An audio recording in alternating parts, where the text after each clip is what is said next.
kurtardınız. Buna şükür. Abi karşıdaki adamlar tekin değiller ki. Suat beni bile bile ölüme gönderiyor ya. Yine en başa döndük, 5 parasız kaldık. Diyorum acaba yine benim dümeni mi tutsak? Yok kardeşim, benden paydos. Ya zaten bizimkilere 40 tane yalan atıyorum. Anlayacaklar diye ödüm kopuyor. Benim acilen bir iş bulup bu yalanlardan kurtulmam lazım abi. Ben de yapıyorum. Aferin Ahmet. Doğru karar oğlum.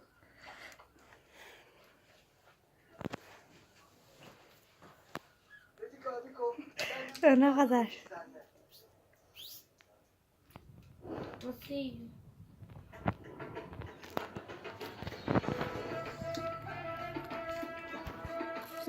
Telefon şikam tutmayın. Güzel tutar ya.